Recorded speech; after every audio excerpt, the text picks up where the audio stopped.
Los mayores podemos buscar en el Apocalipsis, en el capítulo 4 que vamos a considerar en esta mañana, el capítulo 4 de la visión de Juan en Apocalipsis, la revelación final de la Escritura a la que llegamos ahora en Apocalipsis capítulo 4. Dice así la palabra de Dios. Después de esto miré, y he aquí una puerta abierta en el cielo. Y la primera voz que oí, como de trompeta, hablando conmigo, dijo: sube acá, y yo te mostraré las cosas que sucederán después de estas. Y al instante yo estaba en el Espíritu, y he aquí un trono establecido en el cielo, y en el trono uno sentado. Y el aspecto del que estaba sentado era semejante a piedra de jaspe y de cornalina, y había alrededor del trono un arco iris, semejante en aspecto a la esmeralda. Y alrededor del trono había 24 tronos, y vi sentados en los tronos a 24 ancianos, vestidos de ropas blancas, con coronas de oro en sus cabezas.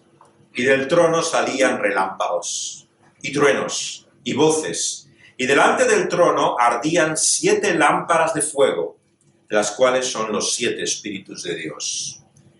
Y delante del trono había como un mar de vidrio, semejante al cristal. Y junto al trono y alrededor del trono, 4 seres vivientes, llenos de ojos, delante y detrás. El primer ser viviente era semejante a un león, y el segundo era semejante a un becerro. El tercero tenía rostro como de hombre, y el cuarto era semejante a un águila volando. Y los 4 seres vivientes tenían cada uno 6 alas, y alrededor y por dentro estaban llenos de ojos. Y no cesaban día y noche de decir: Santo, Santo, Santo es el Señor, Dios Todopoderoso, el que era, el que es y el que ha de venir.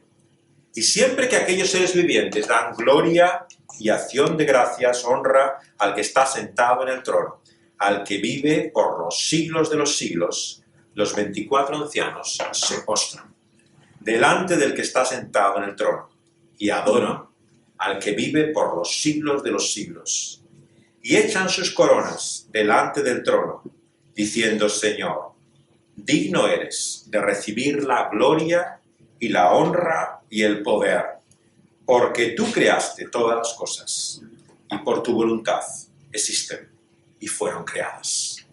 Vamos a pedirle a Dios que veamos también algo de esta visión en nuestra mente en esta mañana, y que esa visión nos transforme, nos haga diferentes. Vamos a rogárselo a Dios.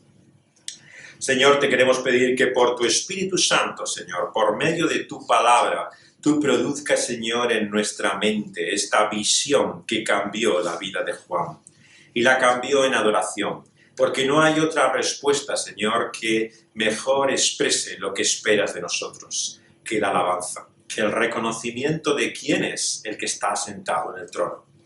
Danos, Señor, esa increíble, maravillosa, sorprendente, Señor, visión de que hay un trono, hay quien reina y gobierna, y que nos muestre, Señor, quién es el que está sentado en él. ¿Cómo es, Señor, que esto produzca la admiración, la alabanza, la honra y el tributo que por toda la eternidad merece? Porque para ello fuimos creados, Señor, y para ello ha sido todo hecho. Te lo pedimos en el bendito nombre de aquel que reina por los siglos de los siglos, Cristo Jesús. Amén. En este mundo lleno de puertas cerradas, aquí encontramos en la visión de Juan una puerta abierta. Y esto qué maravilloso y sorprendente es, encontrarse una puerta abierta en el cielo. En esta vida estamos rodeados de puertas cerradas. Muchas veces están así o se cierran delante nuestro. O nos sentimos atrapados, encerrados por esas puertas. Y así nuestro mundo es como si estuviera, para la mayor parte de los que nos rodean, absolutamente cerrado, sin ninguna salida, sin ninguna ventana y puerta a su exterior. Las personas que nos rodean, incluso aquellos que se distinguen por su conocimiento y sabiduría, intentan entender este mundo como un universo cerrado. Pero la gran diferencia que produce la fe en nosotros, así como la visión del apóstol Juan que le lleva a mirar la realidad de forma diferente, es comprender que nuestro mundo no es un lugar cerrado, sino que hay una puerta abierta. Y esa puerta abierta está en el cielo y nos da el sentido mismo de la vida. Porque cuando miramos nuestra existencia debajo del cielo, lo que nos encontramos debajo del sol es lo que Eclesiastés en el Antiguo Testamento nos revela. Vanidad de vanidades. Todo es vanidad. No encontramos propósito y sentido a nuestra vida debajo del sol. Hay que mirar por encima del sol, a la realidad del cielo mismo, que aparece aquí con las puertas abiertas para comprender cuál es el sentido de la vida y de la historia. Por lo tanto, la palabra de Dios lo que nos desafía en esta mañana, en esta tremenda, maravillosa visión del capítulo 4, es a contemplar lo que esas puertas abiertas nos revelan de la realidad que hay ahora mismo, en el presente. Porque muchos cristianos han pensado que esto se refiere a un futuro, a algo que no ha ocurrido todavía, que ha de venir. Pero lo que encontramos aquí son las puertas abiertas de esa realidad que está ahí. Esa realidad eterna, pero que está presente en medio nuestro. Y nos llama aquí a considerar qué es lo que vemos en esa realidad que llamamos el cielo. La humanidad, desde que ha conocido algo de Dios y de su revelación, se ha preguntado qué es el cielo, qué es lo que podemos esperar de él, qué hay más allá del espacio, de las estrellas, de los astros, de todos los planetas, galaxias que nos rodean. La inmensidad de este universo, que ni siquiera los astrónomos pueden apenas intuir, imaginar. ¿Qué es lo que hay en ese cielo que nos rodea? El cielo, como nos presenta la palabra de Dios, es fundamentalmente un trono. Y esto es lo primero que tenemos que entender en esta visión. Lo que nos llama a comprender es que hay alguien que reina, que gobierna, que dirige este universo. Y esto es lo principal que tenemos que conocer y saber por medio de la fe. Tenemos que creer que hay alguien que gobierna, dirige y reina sobre el universo. Y esto hace, por supuesto, una gran diferencia. Porque la mayor parte de la gente que nos rodea piensa que nada de lo que ocurre tiene ningún propósito, tiene ningún sentido ni dirección. No hay una voluntad o una mente detrás de ello. No hay un gobierno personal de la historia o de nuestras vidas. Lo que hay simplemente es el azar, es el destino en todo caso, es ese inexplicable acontecer que una y otra vez nos lleva a preguntar el por qué, el para qué de las cosas. Pero por la palabra de Dios, en su revelación, descubrimos que hay un trono. ¿Y cuántas veces se expresa en la Escritura, desde el principio hasta el fin de este libro, la Biblia, la realidad de que hay un trono? Un trono, fijaos, cimentado, fundamentado, establecido. ¿Por qué? Porque no es un trono como los tronos de este mundo. Los reyes, los poderosos, los emperadores que hoy gobiernan, hoy están y mañana ya no sabremos más de ellos. Pero el trono que está cimentado, establecido por los siglos, es un trono no solamente permanente, sino eterno. Está establecido para siempre. Y lo que nos llama aquí a considerar a partir de este capítulo 4, después de las 7 cartas que hace a estas iglesias, es la realidad de quién está sentado en el trono. Fijaos que todavía en el capítulo 4 no llegamos más que a ver más que su luz, su resplandor, lo refulgente, ¿no?, de todo lo que brilla en torno a él. Pero todavía no se describe la realidad misma de quién es el que está sentado. Pero nos acercamos, nos aproximamos a ella. Y nos muestra, por lo tanto, lo que significa desde la fe creer que hay un Rey y Señor, un soberano en la vida. Esa realidad eterna que aquí nos revela el capítulo 4 de Apocalipsis es la que ha de cambiar nuestra vida. ¿Por qué? Primero porque todos tendemos a pensar que los soberanos, los poderosos, los reyes de este mundo, son los que tienen la última palabra. ¿Os habéis fijado cómo cuando se miran las noticias, lo que ocurre en la vida cada día, nos sentimos impotentes, incapaces? Esa es la experiencia que a muchas personas les ha llevado muchas veces a la protesta, ¿no? A la revuelta, a la búsqueda de mostrar su indignación. La incapacidad de poder enfrentarse a esa realidad que no puede cambiar. Pero aquí lo que vemos es que ninguno de esos reyes gobernantes, de todos los que tienen el poder, tienen la última palabra. Muchos en este día se preguntan qué va a ser, no solamente de sus vidas, de su país, de este mundo. Pero nosotros sabemos quién es quien tiene la última palabra, quien da el sentido último al devenir de la historia y de nuestra propia vida. ¿Y cuándo Dios nos muestra y nos revela esto? Hemos comenzado esta reunión leyendo en el primer capítulo de Apocalipsis, cuando dicen las palabras que recibe esta visión Juan en el día del Señor. En el día del Señor. Esta referencia al día en el cual el Señor Jesucristo resucitó, el domingo, en nuestro lenguaje hoy, el primer día de la semana, nos habla también de cuál es el propósito por el cual Dios nos reúne también en esta misma mañana. Es el de mostrarnos que Él reina, que Él gobierna, que Él es Señor y soberano. Por lo tanto, el primer día de la semana nos muestra que es Él quien tiene la última palabra. ¿Y por qué es tan importante que en medio de los aconteceres y de la rutina de cada semana, un día por lo menos, el primero de cada semana, nos recordemos que Él es quien reina y quien gobierna? Primero porque la palabra de Dios nos muestra que Él es totalmente diferente a nosotros. Lo que nos dicen aquí, el mensaje de estos seres vivientes que nos da aquí, es que Él es santo, santo, santo.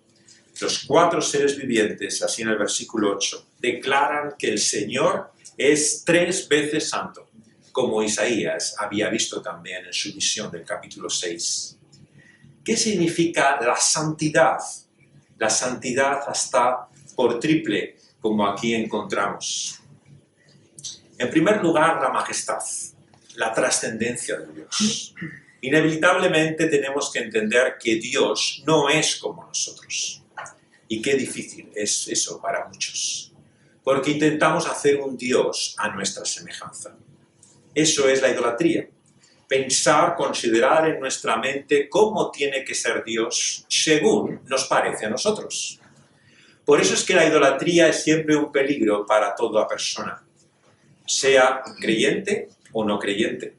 La idolatría es siempre una amenaza para nosotros porque es simplemente la idea de Dios a la cual nos aferramos. Dios no puede ser así. ¿Cuántos cuando se enfrentan a esta visión también se ven desafiados por esa revelación de Dios? Bueno, Dios reinará o gobernará, pero claro, nosotros también tenemos nuestro papel. ¿O es que acaso somos marionetas? ¿Somos títeres en la historia? ¿Es que no hay ningún significado para lo que nosotros hagamos o dejamos de hacer? Y una y otra vez tenemos que enfrentarnos, ¿cuál es ese Dios? ¿El Dios que nosotros concebimos o el Dios que se revela a sí mismo tal y como Él es? Y ese Dios vemos que es Rey de Reyes, Señor de Señores, soberano, 3 veces santo. En su trascendencia no es como ninguno de nosotros, está por encima de ello. No se sujeta a las leyes espirituales que nosotros podamos establecer. Muchos han pensado que la fe se ejerce en un ámbito, ¿no?, que alguno ha llamado la 4ª dimensión.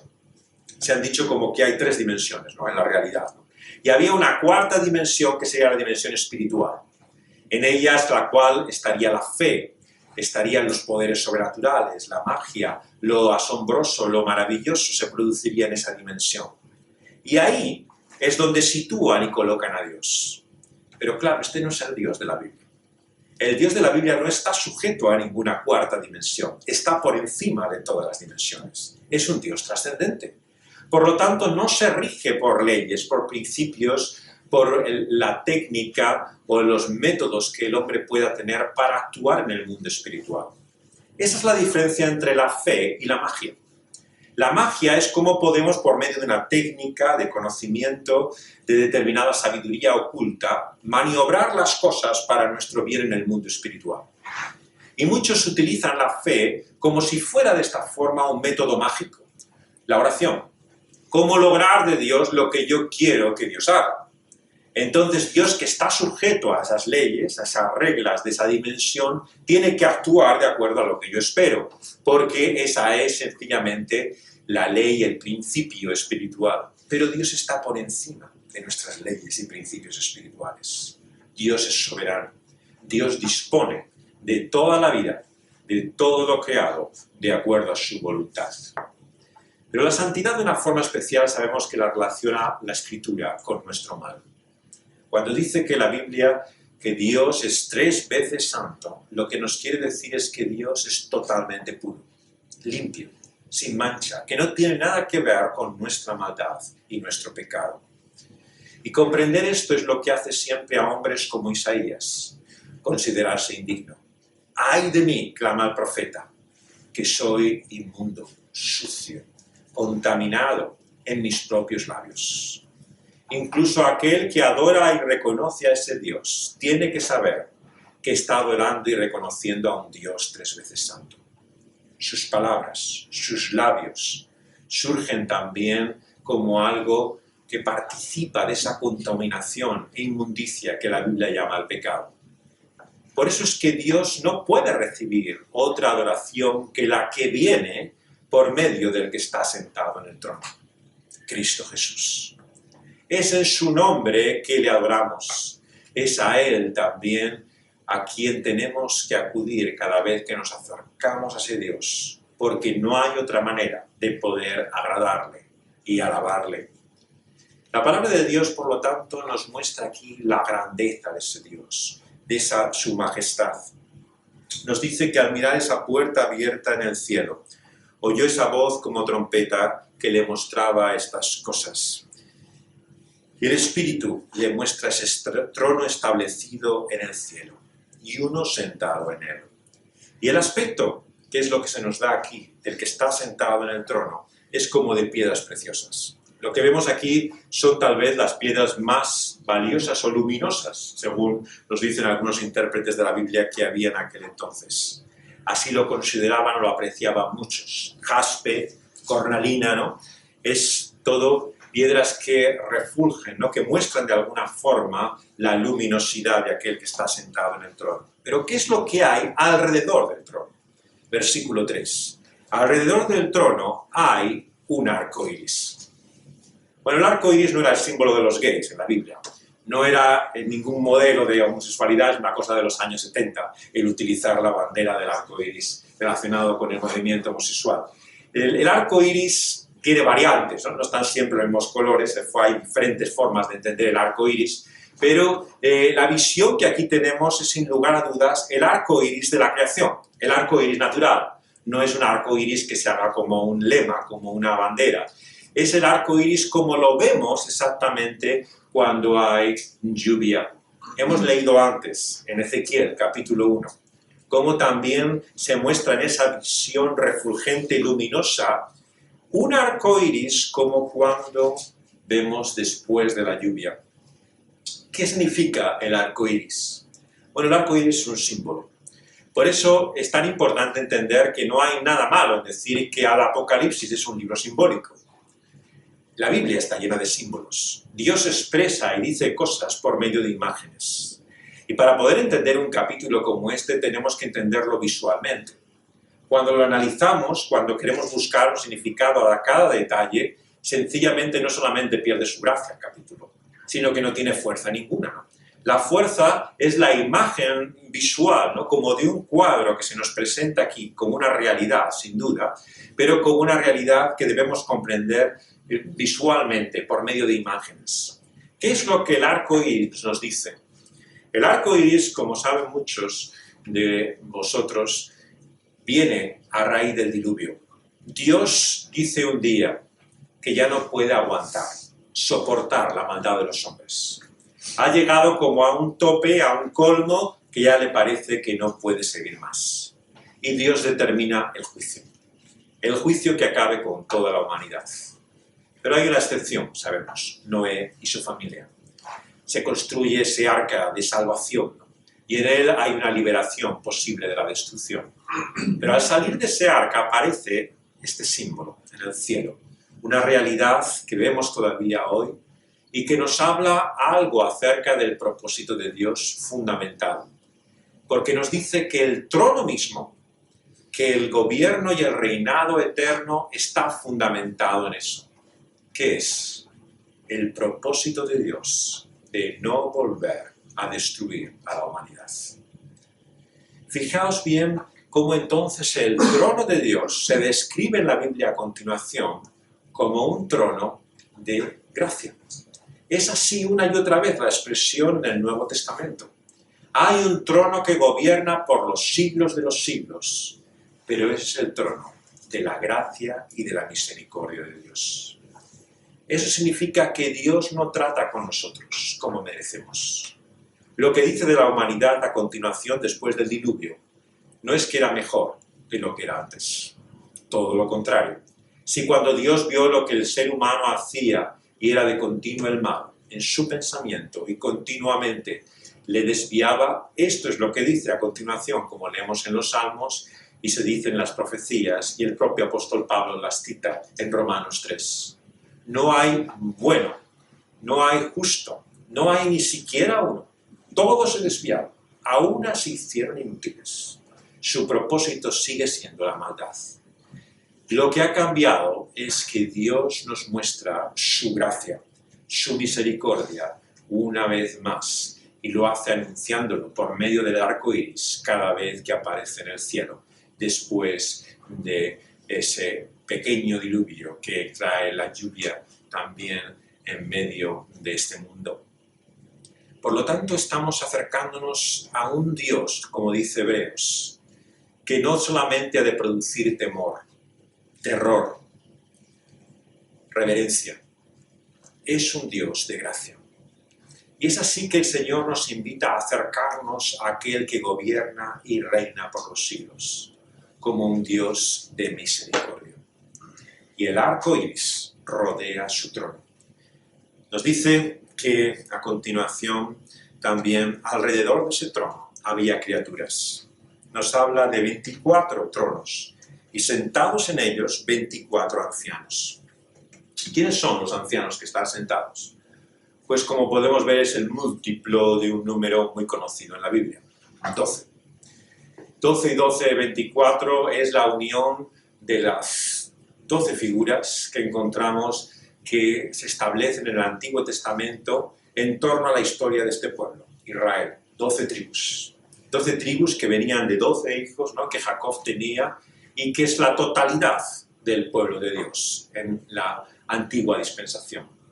En el Nuevo Testamento encontramos otros 12, que son los 12 apóstoles. Y esos 12 apóstoles son los 24 unidos a las 12 que representan a cada tribu de los hijos de Jacob.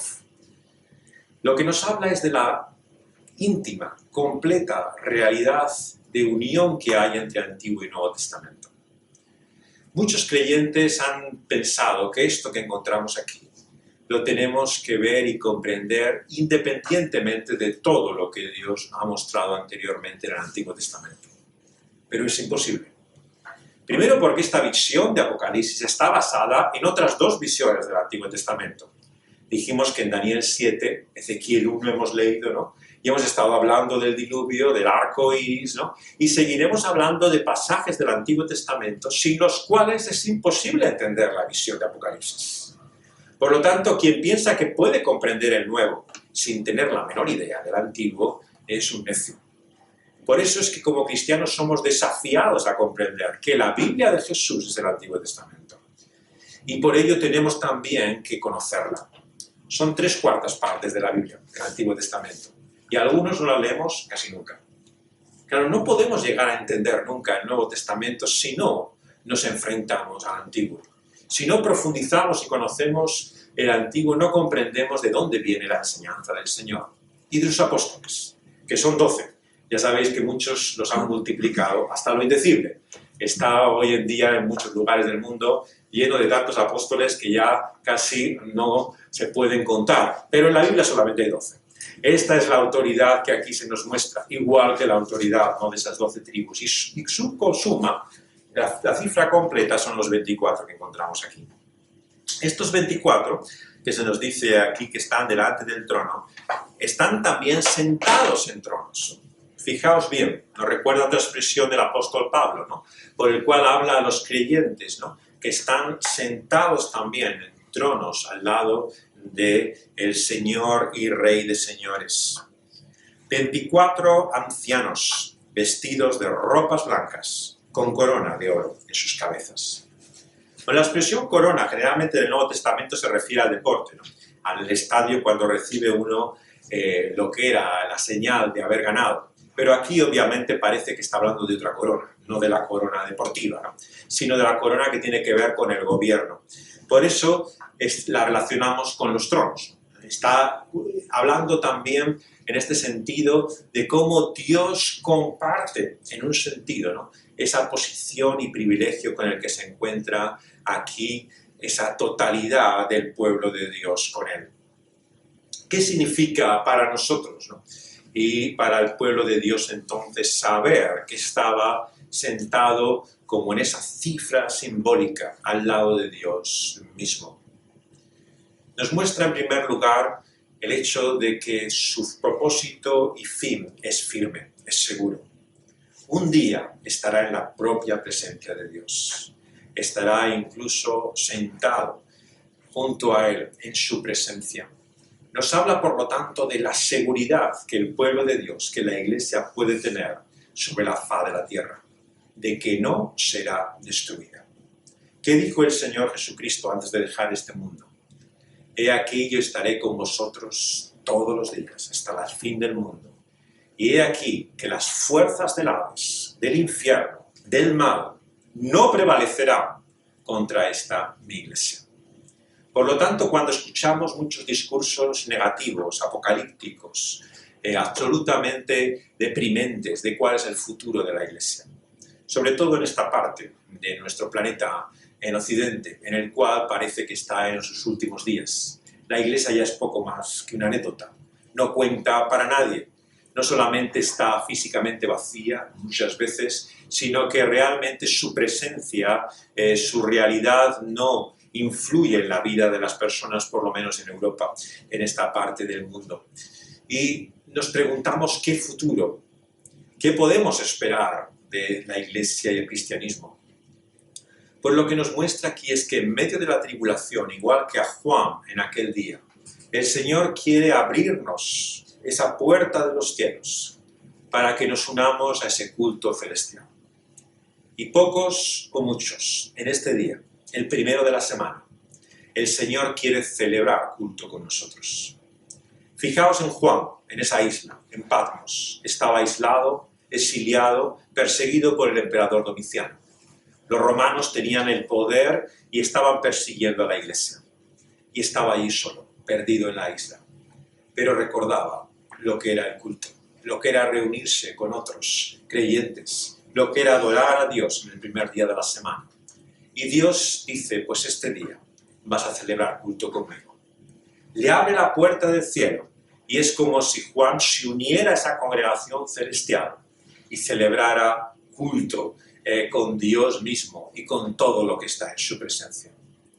Y nos habla, por lo tanto, también nuestro texto de lo que significa el culto cristiano, de lo que significa la adoración a Dios, particularmente en un día como hoy, el primero de la semana. Es unirse a esa congregación celestial, ¿no?, que adora y reconoce al Señor. Y nos dice que uno con ellos es mayoría. Aunque no seamos nadie, 4 gatos, insignificantes para nuestro mundo, el cielo mismo y toda su gloria se nos ve abiertos, unido a nosotros en ese culto y esa adoración. La Iglesia que está en el cielo, triunfante, es la misma Iglesia que lucha en este mundo. En los capítulos anteriores de las cartas se empieza a introducir un concepto clave. Se habla de la lucha, recordáis. El que venciere, ¿no?, ganará la corona. Ahí sí que es como una corona casi deportiva, ¿no? Pero lo que se nos asegura a partir ya de las últimas cartas es que Cristo mismo ha vencido. No es que sea una lucha y una batalla incierta, que no sabemos cómo va a acabar, sino que Cristo ha vencido. ¿Y qué es lo que introduce Apocalipsis 4? Que nosotros hemos vencido con Él. O sea, Apocalipsis 4 nos habla de la seguridad, ¿no?, de nuestra victoria unidos a Cristo Jesús. Es un mensaje de aliento, de confianza, de esperanza. ¿Por qué? Porque en la tribulación y la persecución muchos fallan, muchos niegan, muchos traicionan su fe. Y tenemos razones para preguntarnos, ¿no seremos nosotros también como ellos? No nos perderemos en el camino. No finalmente seremos vencidos y fracasaremos.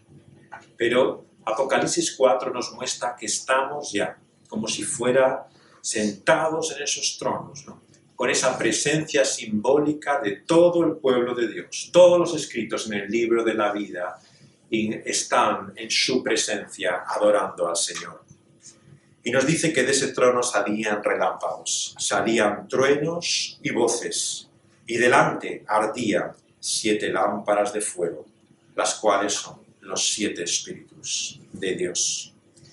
La imagen de los relámpagos, de los truenos, de las voces, viene del Antiguo Testamento, el libro de Éxodo. Cuando se encuentra el pueblo de Dios delante del Sinaí, en aquel monte, sube Moisés a recibir la ley de Dios, la voluntad de Dios. ¿Y qué ocurre cuando el siervo de Dios, Moisés, está en aquel monte?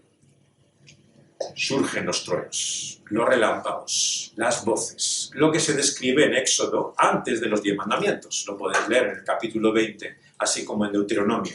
La descripción de todas estas señales que se producen en la revelación de Dios para con su pueblo. Y lo que nos dice claro es que el Dios del Sinaí es el Dios que se revela en Cristo Jesús y que está sentado en el trono por los siglos. No hay dos dioses. No hay una visión diferente de Dios en el Antiguo Testamento, ¿no?, que ahora es corregida por la visión de Jesús. Esta sección muchos la han dado en llamar justamente, yo creo que correctamente, como el león se transforma en el cordero. ¿Pero qué quiere decir eso? Quiere decir que antes el Dios de la Biblia que encontramos en el Antiguo Testamento era un Dios solamente temible, majestuoso, sí, como un león, pero un Dios que solo producía miedo. Y ahora el Dios que se revela como un cordero es al cual podemos adorar, admirar, confiar en Él. No.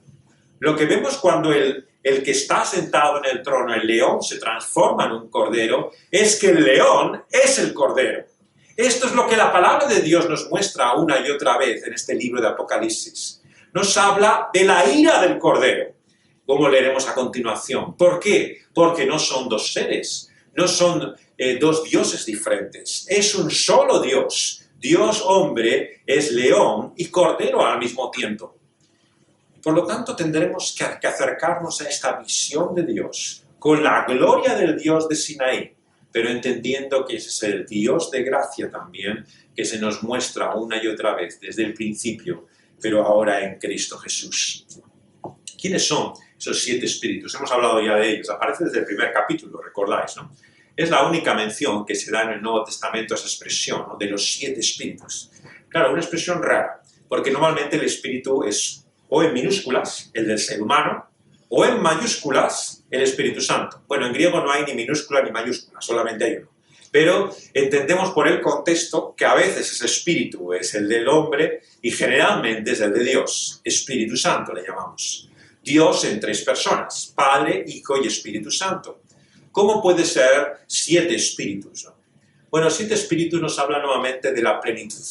Es el número simbólico en toda la Biblia. Aquí ya desde Antiguo a Nuevo Testamento insiste una y otra vez en esa cifra. Nos habla de cómo el Espíritu Santo se manifiesta sin medida. Cristo Jesús recibió también el Espíritu sin medida, ¿no?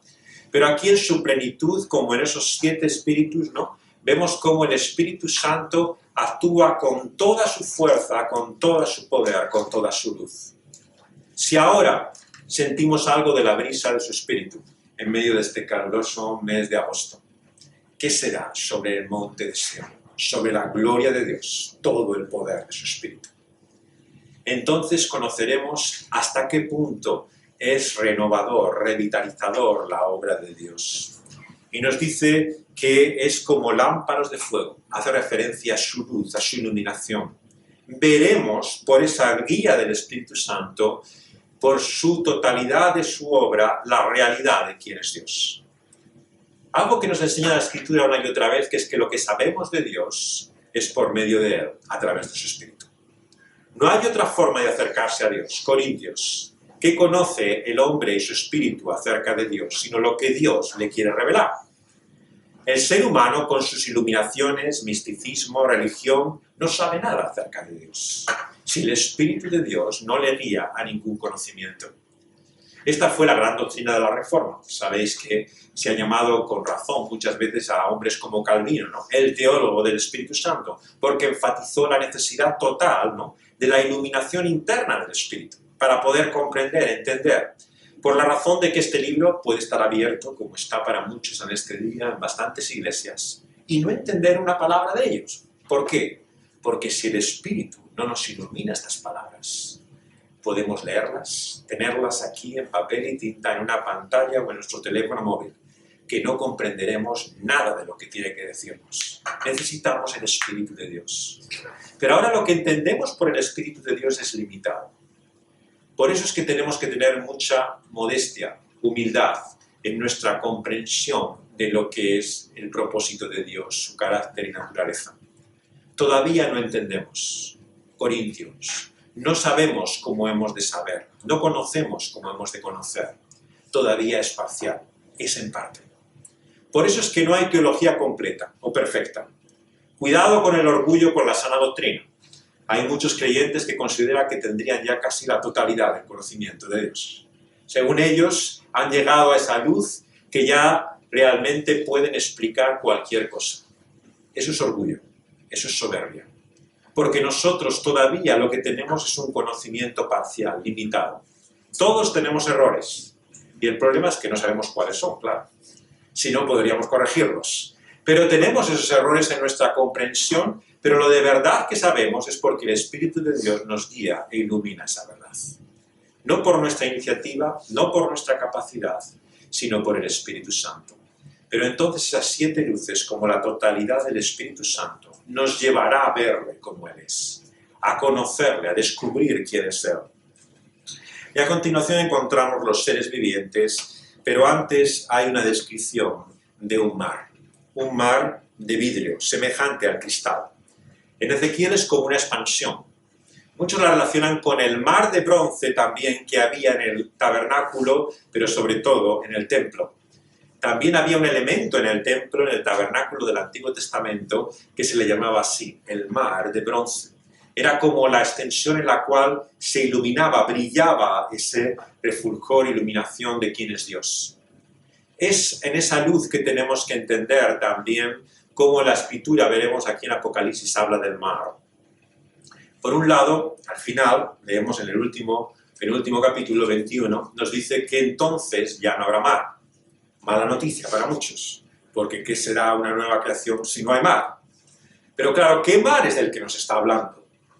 No del mar con todas las amenazas y peligros que era para los judíos, que no era un pueblo navegante, no se dedicaban precisamente a sus aventuras navales, sino de otro mar, es el mar de cristal.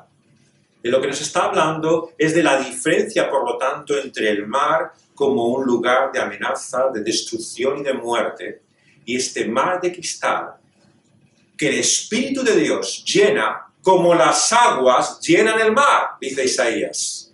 Cuando Dios con su gloria se refleje y muestre toda la realidad de quién es Él sobre su nueva creación, nuevo cielo y nueva tierra, hasta las aguas cantarán y mostrarán la majestad de Dios. Ya no será un lugar de peligro y de amenaza, será un mar de cristal. Un mar de cristal también muchos sugieren por su serenidad, por su tranquilidad. Le llaman al Pacífico así. Bueno, no es tan pacífico, a veces es bastante más terrible. Pero incluso el mejor de los mares, océanos, es un lugar de amenaza. Pero lo que aquí encontramos es ese mar de cristal que refleja la gloria de Dios. Y delante de ese trono, y junto al trono, y alrededor del trono, había 4 seres vivientes. Los 4 seres vivientes que se describe de esta forma tan extraña, ¿no?, que encontramos en Ezequiel todavía aún con más detalle, nos habla de la creación, de los seres que Dios ha creado, de qué es lo que Dios ha formado de este mundo. Y lo describe con toda el colorido y realmente las diferencias que vemos. Seres vivientes como el león, como el becerro, unos como hombres, otros como águilas. Cada uno tenían alas también, 6 alas como los serafines, ¿no?, llenos de ojos que no cesaban también de día y de noche de decir: Santo, santo es el Señor, Dios Todopoderoso, el que era, el que es y el que ha de venir. Toda la creación, por lo tanto, anuncia la realidad de quién está sentado en el trono. De lo que nos habla aquí con este número simbólico de los 4, como los 4 lados de la tierra, como la totalidad de todo aquello que ha creado y formado de Dios en toda su variedad, multifaceta, ¿no?, en todos sus aspectos, es de la realidad de que la creación misma sabe quién es Dios. ¿Recordáis las profecías? Como los montes dan palmas, los collados saltan. Toda la creación está glorificando a Dios. Elementos naturales como humanos se unen a ese canto de reconocimiento de quién es Dios. Dios no ha renunciado a la obra de sus manos. Cuidado con un cristianismo que tiene un sentimiento y percepción tan negativa de la creación y de lo que Dios ha hecho, que solamente va destinada al juicio, a su destrucción. Los gnósticos fue un movimiento cristiano que surge a mediados del siglo II, ¿no?, más o menos hasta el siglo IV, pero su mentalidad continúa hasta el día de hoy. Los gnósticos lo que dicen es que lo que importa es el alma, es el espíritu. Lo físico, lo material, la creación, eso al fin y al cabo es algo temporal, es efímero, es transitorio. Lo importante es lo espiritual. ¿Y cuántos cristianos son gnósticos sin saberlo? Nos dicen que lo importante es lo espiritual. A lo físico, lo material, bueno, eso, al fin y al cabo, ¿qué importancia tiene? Desprecian el cuerpo, desprecian lo que Dios ha creado. Y lo que nos importa es solamente su alma, las cuestiones espirituales. Lo que aquí vemos es que Dios es Señor de todo lo viviente. Y Él no ha renunciado a ello, se ha propuesto salvarlo. ¿De qué habla el arco iris, la señal de la alianza tras el diluvio? Sino que Dios preservará la tierra. Es cierto que como con fuego, dice Pedro, será destruida, pero será en un fuego de renovación, de limpieza, purgando, haciendo que todo aquello que está contaminado, como el metal precioso que es puesto bajo el fuego, sea purificado. Así habrá un nuevo cielo y una nueva tierra. No hecho de nuevo, sino renovado. Esta es la visión de Isaías que retoma aquí Apocalipsis al final. Hay un nuevo cielo y una nueva tierra, pero es como Dios renueva su creación y nos muestra que, por lo tanto, aquellos de los que dice la bienaventuranza que heredarán la tierra pueden mirar a esta obra de las manos de Dios con esperanza, porque Dios no la ha dejado de sus manos. ¿Qué significa entonces el señorío del diablo sobre la creación, sobre el mundo? Él mismo se presenta como Señor de este mundo. Se habla del principado, de la potestad del aire que opera en los hijos de desobediencia, Efesios, ¿no? Se habla en la Escritura, ¿no?, de que Satanás pretende de esta forma, delante del Señor Jesucristo mismo, que si Él le adora y le reconoce, le dará los reinos de la tierra. Pero fijaos bien, es Satanás quien habla. Es muy importante cuando leamos la Escritura entender que toda palabra es palabra de Dios. Pero dentro de la Escritura encontramos no solamente lo que Dios nos revela, sino también el propósito de la maldad.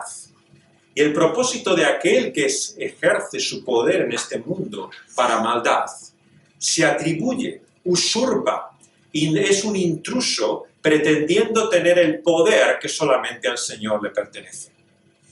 Pero lo que vemos es que el que reina, el que gobierna eternamente, no es Satanás, es Cristo Jesús. Por eso perdemos el tiempo cuando los cristianos muchas veces nos obsesionamos con el diablo y Satanás. Porque el diablo y Satanás tienen sus días contados, nos dice Apocalipsis. Él es quien reina. Y Él es de quien es toda la tierra y su plenitud, nos dice el Salmo. Todo lo que en ellos hay, a Él le pertenece. Y Él no va a hacer que nada de ello se pierda por la victoria de Cristo Jesús. Eso no es un universalismo, no quiere decir que todo automáticamente sea salvo por la obra de Cristo Jesús. Lo que quiere decir es que por medio de Cristo Jesús hay una salvación segura para todo aquel que le reconoce, que le sirve, que le adora. Y así estos 4 seres vivientes lo que nos dicen es eso, que el que está sentado en el trono, el que vive por los siglos, merece toda esa gloria, toda esa honra y acción de gracias. Versículo 10, finalmente.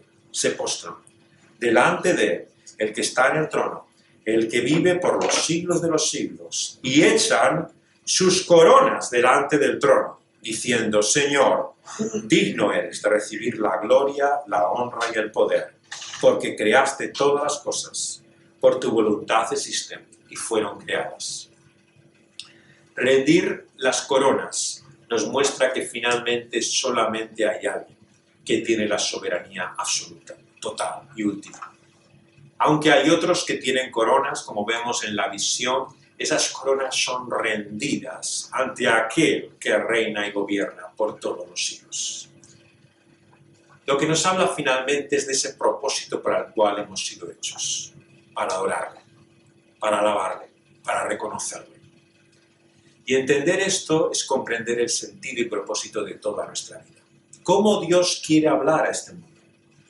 ¿Cómo Dios quiere manifestarse, presentarse a este mundo? Por medio de la adoración de su pueblo.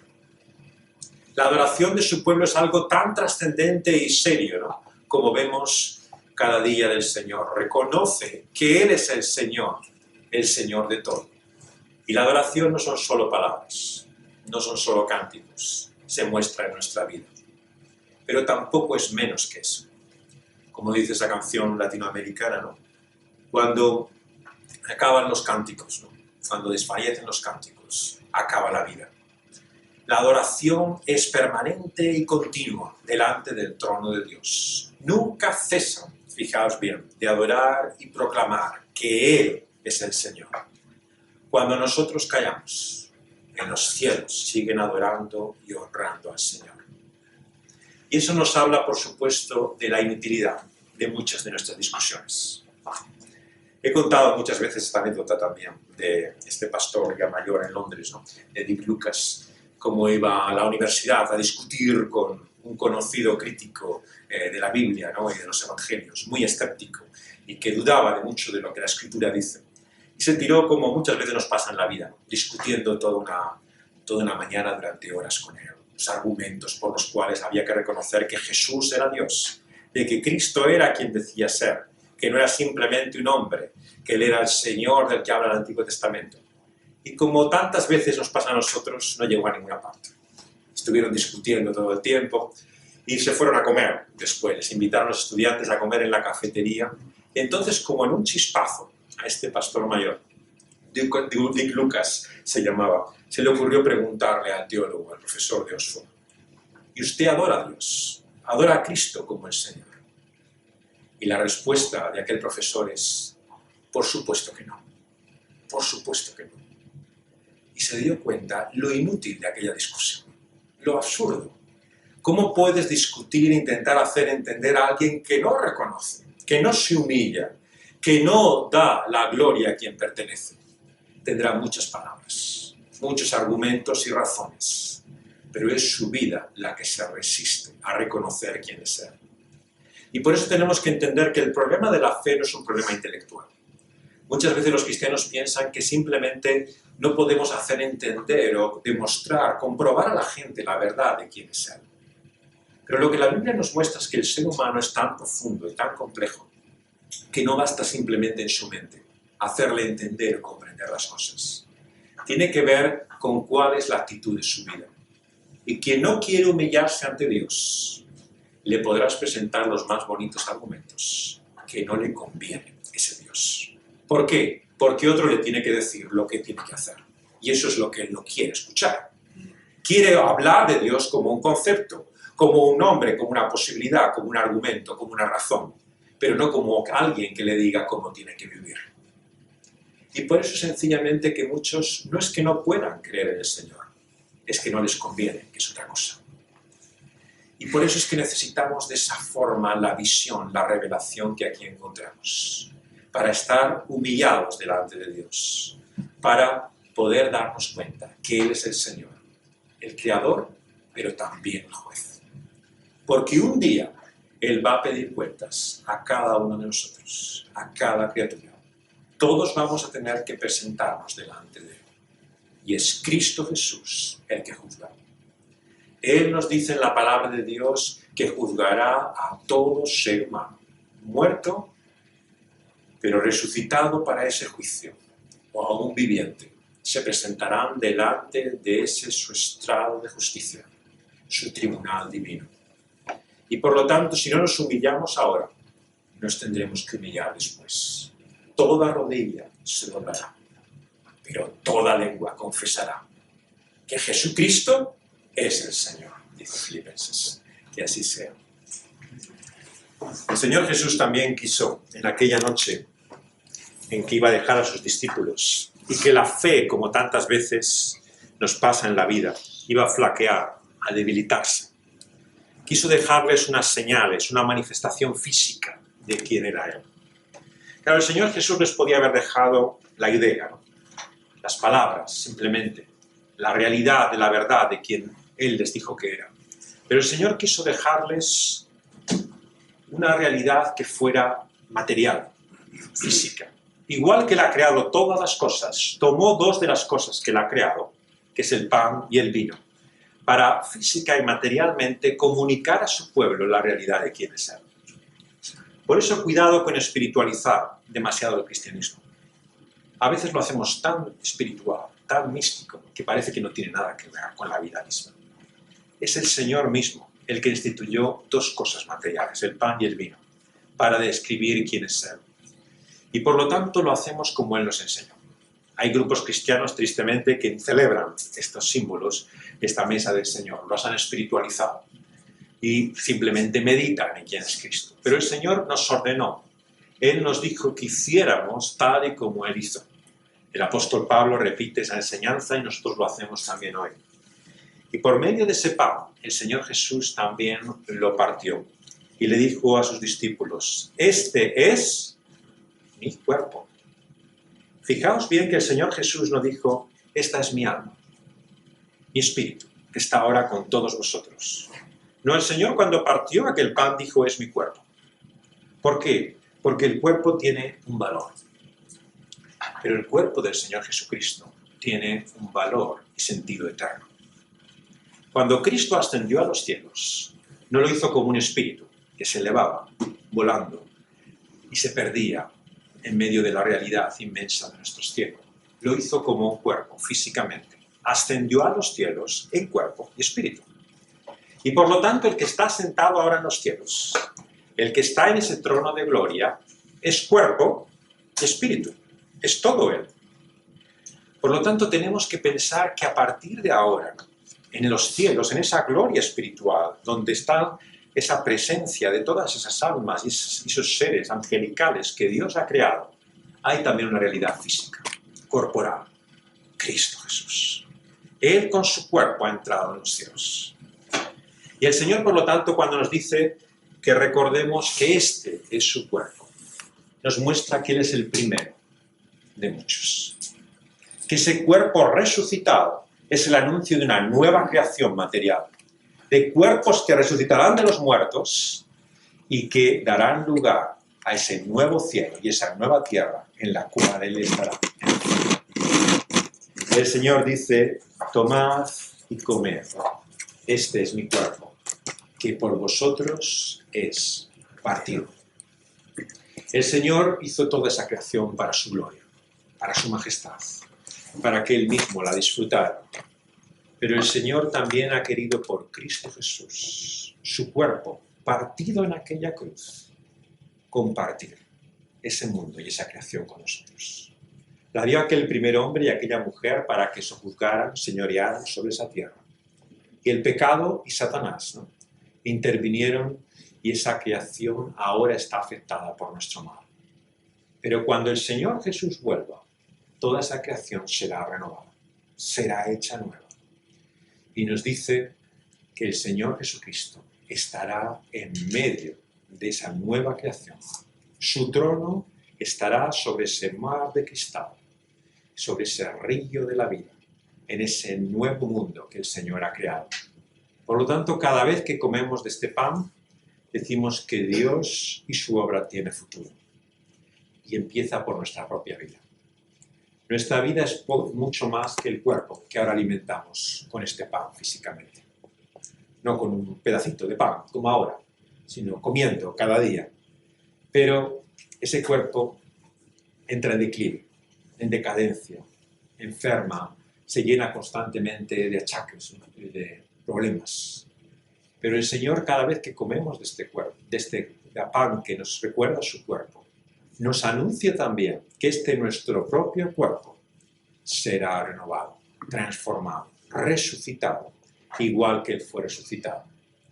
Por lo tanto, cada vez que comemos de este pan, recordamos que Dios tiene un propósito para nuestras vidas, para nuestro cuerpo, igual que para nuestra alma, y que Él, que es el primero de todos, también podamos participar de su estado y renovación.